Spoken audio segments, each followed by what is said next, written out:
Bruno, last kick of the game. This is where they need a Van Nistelrooy in the box. Unfortunately, they have Joshua Zirkzee instead. Oh, give me a break, man. Wow. Talk about lack of quality, man. Talk about lack of quality. That just sums up Bruno Fernandes, man. Honestly. Wow. This game, chat, you know what it is, yeah? This game sums up why you shouldn't listen to anybody who's saying, oh, Amorim's gonna have to get this guy in his team, or there's no way Amorim can drop this guy. Yo, oh man, I'm watching Bruno Fernandes today, and there is no argument you can make anymore for this guy being undroppable. The only thing that gives him leverage is the armband, and maybe the fact he's from Sporting like Amorim. But in terms of performance levels, in terms of actual quality, this guy should no longer be an ironclad, must-play kind of player. That's such a poor performance from Bruno, man. Honestly. That's such a poor performance from Bruno. From the miss, like, honestly, that volley, he volleyed it to Mars, man. That, for me, is the ultimate sign of lack of quality right there. Bruno was our only sparkly ass. What sparked it? Where's the spark? What am I missing from Bruno's performance? What spark? I didn't think Bruno dropped a 7 today, man. Bruno, for me, was poor. And Garnacho, how Garnacho has played 90 minutes today again, beyond me. But let me say this, yeah? I'm content with a draw. I predicted a draw beforehand, but maybe a little optimistically. But I didn't think United were going to lose today. And lo and behold, I was right. I think Van Nistelrooy set us up decently. Like, when you have Casemiro and Ugarte in midfield, you are never going to dominate midfields on the ball. Possession-wise, you're never going to dominate teams. But I actually think we kept Chelsea relatively quiet for a lot of periods of that game. Now, look, Chelsea were much better in terms of keeping the ball on, like in midfield. I think they were the better team. Caicedo, for me, was probably overall the man of the match. I thought Lavia next to him before he came out was really, really good as well, too. And as for Ugarte, this performance summarizes why, from the minute we signed the guy, I've been unconvinced. That's a really, really bad cameo. And I actually think Ugarte the last few weeks has been getting better and better. I think against Fenerbahce, he had a good game. I think against Leicester in the week, I think he had a good game. But this was an awful game from Ugarte. On the ball, provided you close to nothing. Tackling, oh man. To be honest, the fact Ugarte got away without having a red card today, I think is extremely fortunate. 7 fouls accumulated today. 7 was dribbled past countless times. That's a poor performance from Ugarte. But I actually think his partner today, Casemiro, again, it puzzles me with Casemiro, man. Honestly, like one game, he can look so frustrating. Like the passes he's giving are so bad. And then he has games like today and midweek against Leicester where he's sublime. Honestly, he runs back the clock. Casemiro today actually played a really, really good game. And it goes back to what I said when we signed Ugarte. I got laughed at it in the comments. I remember. Yes, people want to replace Casemiro. Yes, we can all agree Casemiro is nowhere near his best anymore. But in Ugarte, is anybody actually that convinced that Ugarte is better than current day Casemiro? I'm not convinced by that, chat. I'm not convinced by that. And we spent 50 million on the guy. For me, I like a lot of the business that Ineos made this summer. I think Mazraoui today was Man United's best player. I think Mazraoui had a fantastic game. I thought De Ligt was very, very steady. Won his duels, put his foot, his body, his head on the line.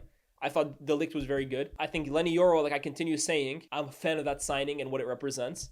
But Ugarte, I don't buy it, man. I don't buy that signing. But I actually think United did a good job today, chat, of keeping Chelsea at bay. Yes, Chelsea had more of the ball.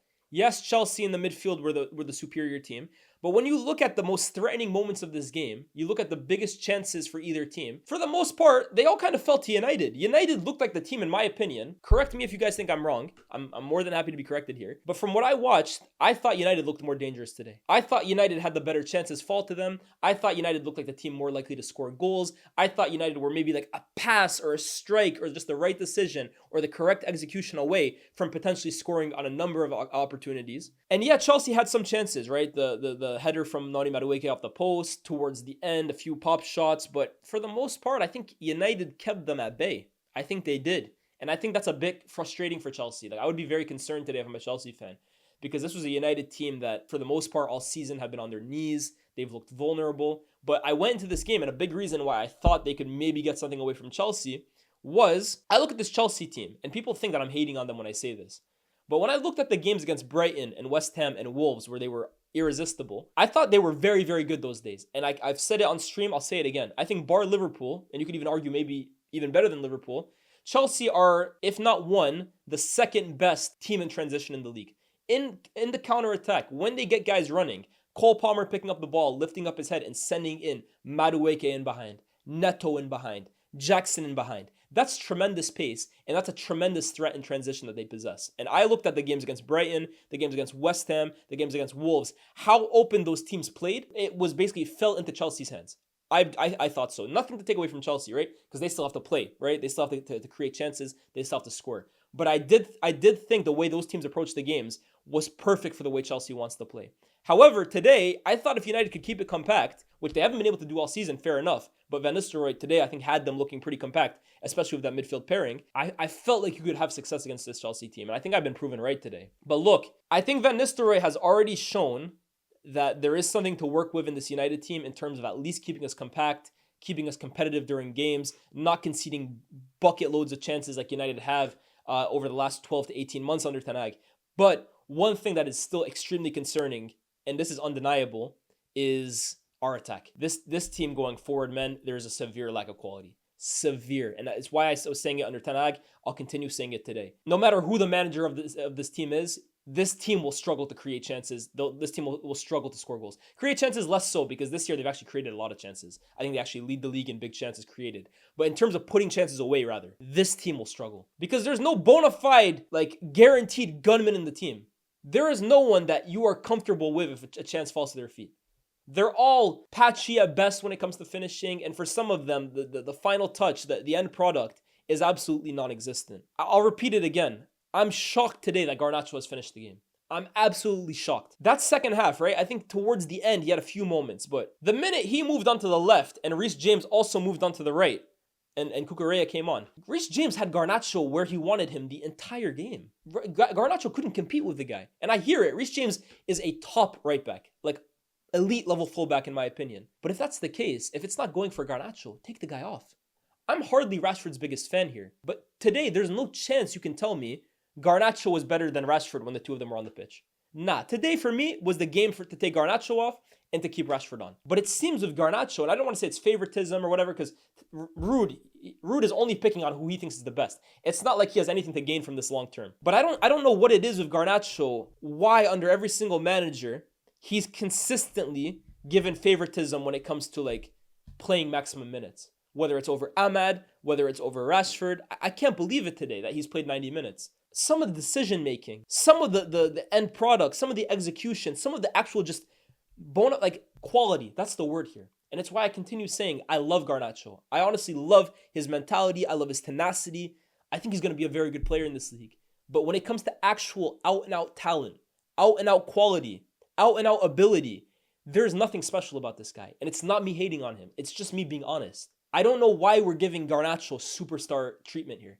Under Ten Hag, it's not as bad under Van Nistelrooy, but under Ten Hag, the tactic ended up becoming just play the ball out to Garnacho 50 times a game and hope that he can create something. Guys, he's not that kind of player.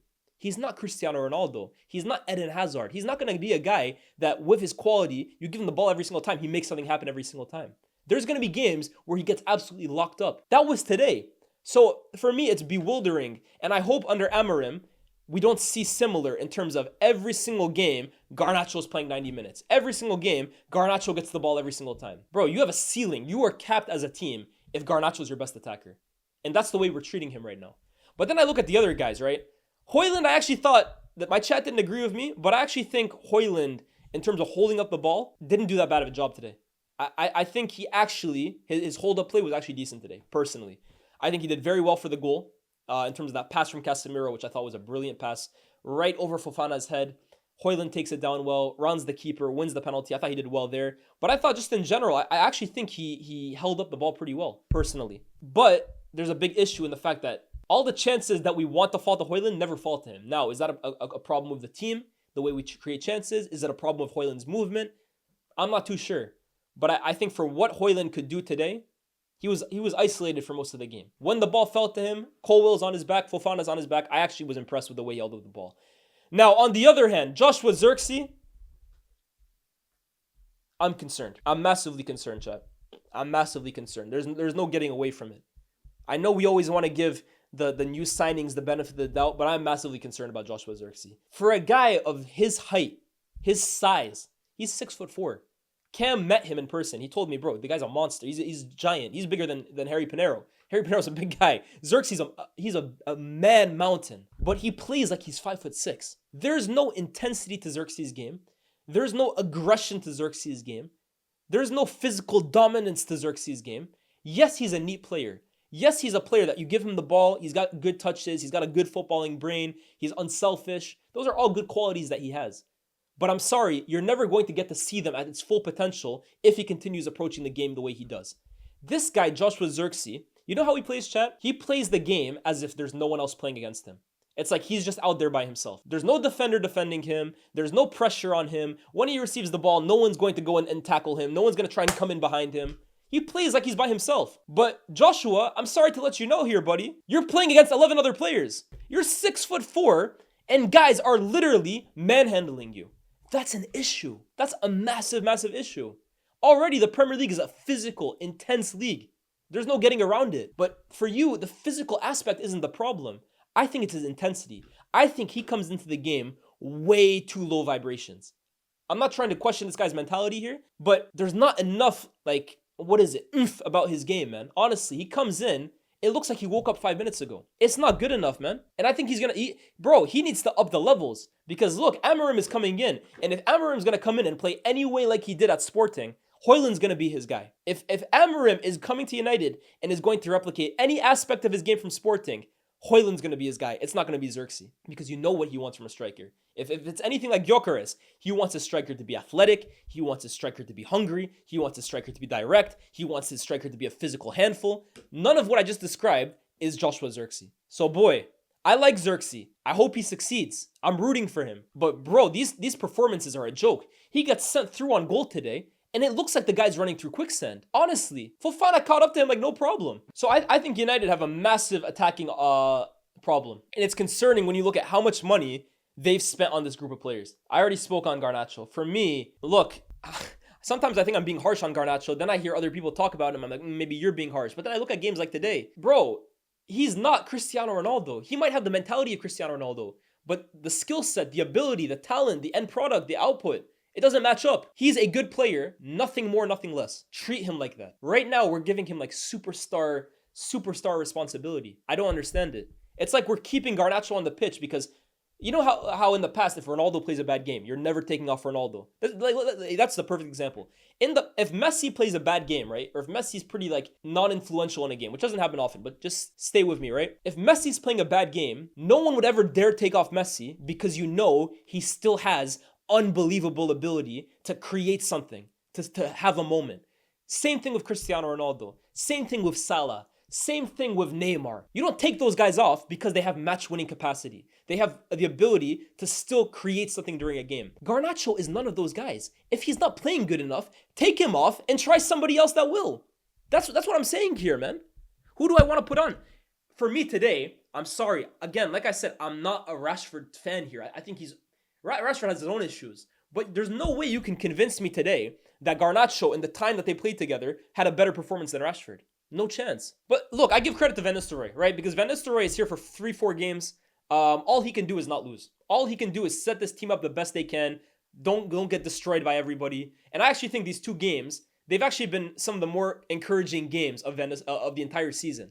So give credit to Van Nistelrooy there. I don't know if it's new manager bounce, but I think you also have to give him credit, right? He has this team looking a lot more solidified than they did under Ten Hag. Under Ten Hag, bro, that team looked like anytime the opposition attacked them, they could be got at. I think under Van Nistelrooy, he does have them a little more compact. So I have to give him credit for that.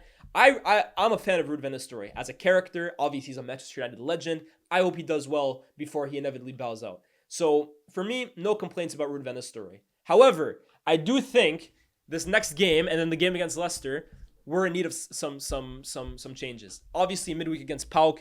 Well, I say we need changes. PAOK is a must-win. We have 0 wins in Europe. PAOK is a must-win. And then Leicester, I would like to see some changes. For me, Ugarte, sayonara.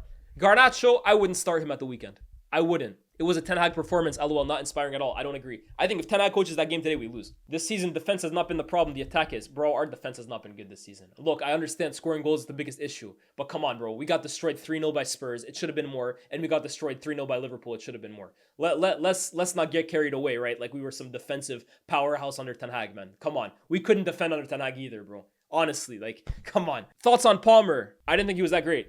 I didn't think it was Palmer's best performance. I didn't think Chelsea, to be honest with you, were that great. I think if I was a Chelsea fan, today would kind of be a reality check that, look, you have made massive strides from last season. Undoubtedly, Maresca has this team better prepared than Pochettino did last year. But this is why I'm saying, and I don't think I'm wrong to say, and I'm sure Chelsea fans would agree with me, title aspirations, let's calm down. Let's calm down, man. You're not on that level yet. It's fine. It's the first year under Maresca. A lot of this team is still young. There's still positions I think you need to strengthen on. This team is not winning the league.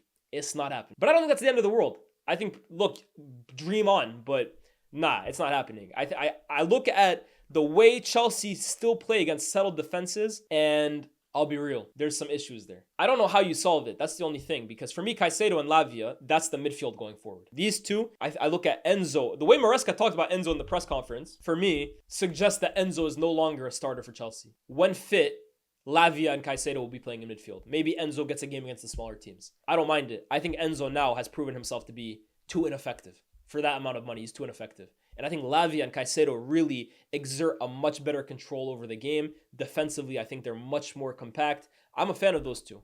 This is the best I've seen Caicedo play for years now. I look at that front three. I think there's goals there. I didn't think Madueke was that great today. I think Mazraoui had him in jail today.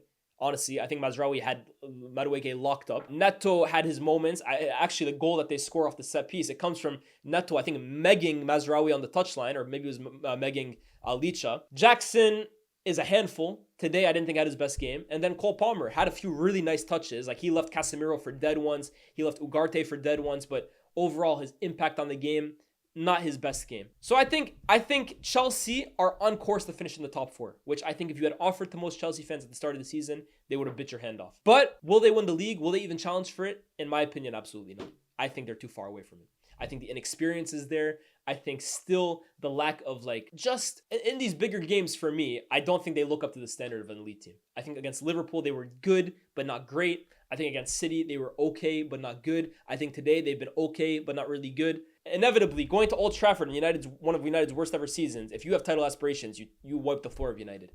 Like I said, not the end of the world. I don't think Chelsea fans deep down really thought they were going to challenge for the league. But I think today is kind of a wake-up call that while Maresca has done very, very good things for Chelsea, it's still a work in progress. Chelsea low-key have the best current midfield in the league on and off the ball. Not for me. I think, maybe.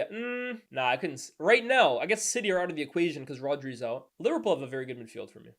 I like that midfield three. As United fans, I don't think we should be getting too worked up over the stuff we see pre-Amorim. I agree. For me, honestly, I would have snatched your hand off for a draw, which is why for me right now, I'm very happy with the draw. I just want to go undefeated until Amorim comes in. Make a damage limitation. Don't leave him with too much of a mess to kind of try and solve. Look, the next few fixtures. PAOK, we need to win that game. Leicester at home, we have to win that game. And then you look at the fixtures then that Amorim would take over. I'll read them to you right now. Ipswich away, Everton at home, Arsenal away, Forest at home. Those aren't the worst fixtures. Obviously, the Arsenal fixture is very tricky.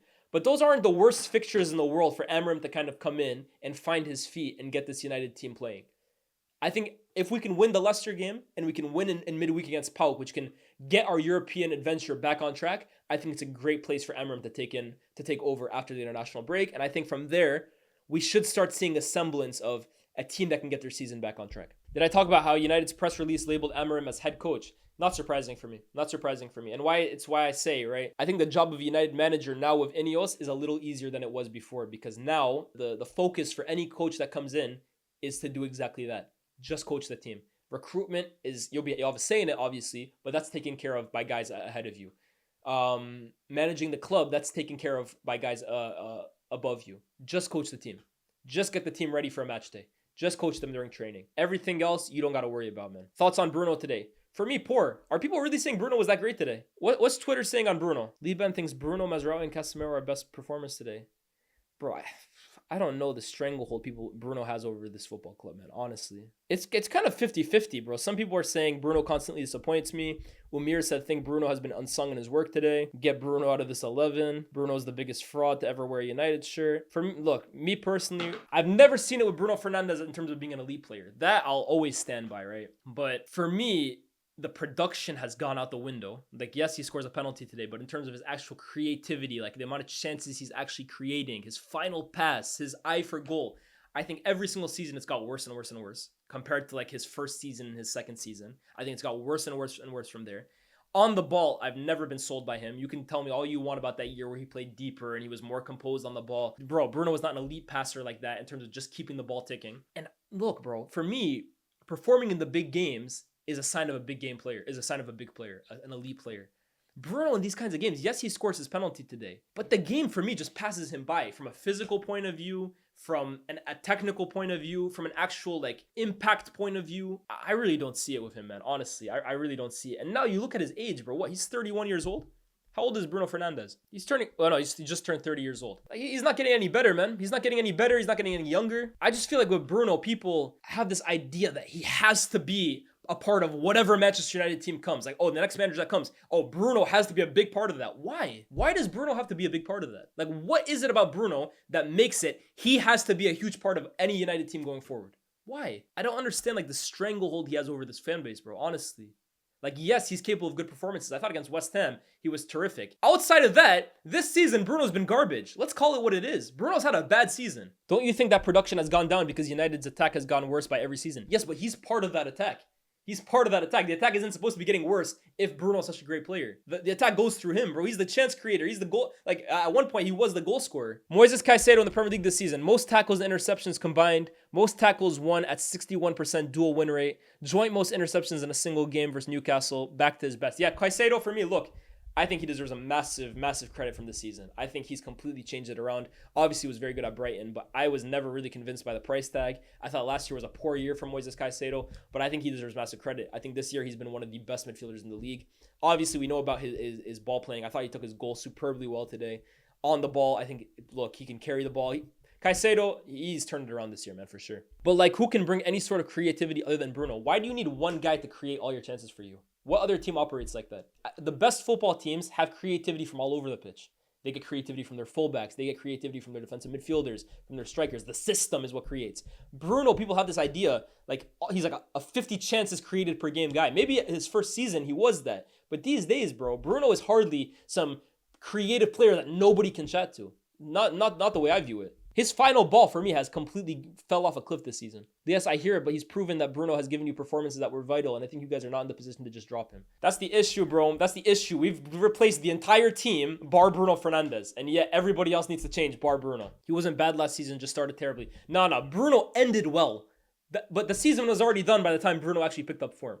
Bruno, for most of last season, for me, wasn't good. I think towards the end of the season, when we were basically out of the Premier League top 4 race, we were out of the Carabao Cup, we were out of the Champions League, that's when Bruno decided to turn up his performances. And fair enough, in the FA Cup final, he was quite good. But Bruno last season wasn't that good for me, man. Anyways, this isn't like a Bruno hate sesh. Like, for me, we didn't lose today. We didn't draw today because of Bruno. But I look at games like today, and for me, I think there's a severe quality problem with him, and I think as well too the physical aspect of the game I think he struggles with massively. If you can find a good enough Bruno replacement, I will give you that, but who is there? Who can make this team better? Why do we need to find, though, like a like for like Bruno replacement? Why? I don't understand that. Why can't we just go sign a good dual winning midfielder that can pass the ball pretty well, have like a midfield three of like 1-6 and 2-8s, and then rely on creation from other places? Why do we have to have like one number 10 who like everything goes through him? Not many teams play like that, guys. Yeah, bro, we have a number 10 who can't dribble the ball. He doesn't win physical duels. He can't run, like in terms of like, he's not a serious runner. He has good stamina. He's durable, but in terms of physicality, he's not that athletic. I don't know who you guys think Bruno Fernandes is, man. Honestly, like for me, I watch these games and I come out of it like seeing the reaction on social media and I'm baffled. I'm like, I feel like I watched a different game than you guys. You just should be putting all this energy onto Garnacho. I did put all this energy onto Garnacho. I think Garnacho was worse than Bruno today, but like Bruno, for me, it's just like everybody can see Garnacho's flaws. With Bruno, I come out of games and people are like saying, yeah, he had a good game. I don't see where this good game is. Maybe we have different definitions of good games. Maybe I'm missing something, but I don't know, man.